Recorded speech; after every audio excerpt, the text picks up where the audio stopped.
আসসালামু আলাইকুম। আপনাদের মাঝে আরেকটা বিষয় নিয়ে আসছি। যারা আমরা এশিয়ার মধ্যে যারা আছি, বিশেষ করে আমার ভাষাটা তো সবাই বুঝবে না বাংলাদেশি মানুষ ছাড়া, তো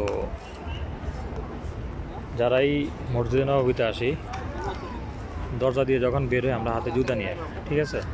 তো আমার বিষয়টা কথাগুলি লক্ষ্য করবেন সবাই, যে বিষয়টা নিয়ে আমি ভিডিও করতেছি।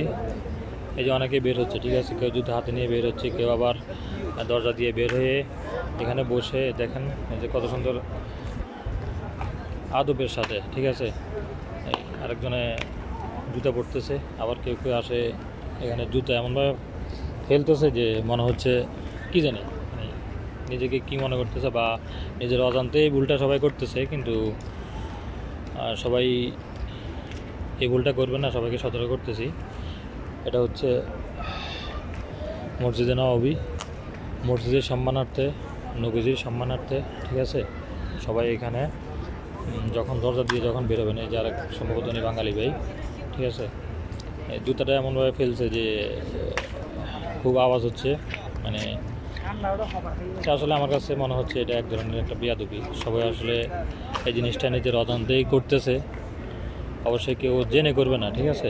তো যারা ভিডিওটা দেখতেছেন, সামনে থেকে যারা আসবেন মসজিদ নববীতে, এমনকি মক্কায় গেলেও, আর এমনকি যতগুলো মসজিদ আছে সবগুলো মসজিদের সামনেও এভাবে কেউ জুতা ফেলে জুতা পায়ে দিবেন না, ঠিক আছে? সবাইকে আমি এটা অনুরোধ করতেছি, ইনশাল্লাহ সবাই এই জিনিসটা মাথায় রাখবেন। আমি মানে এটা হয়তো সবাই নিজের অজান্তেই করতেছে, নিজে বুঝতেছে না, বা এই জিনিসটা কেউ মাথায় নাই, ঠিক আছে? এই জিনিসটা সবাই মাথায় রাখবেন।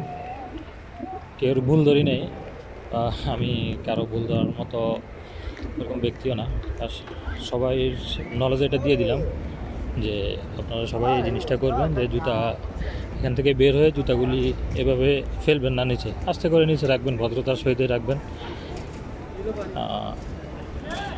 এটা সবার চোখে, অনেকের চোখে, যেমন আমার চোখে এই জিনিসটা বাজছে, আমি এটা ভিডিও করি, আমি সবাইকে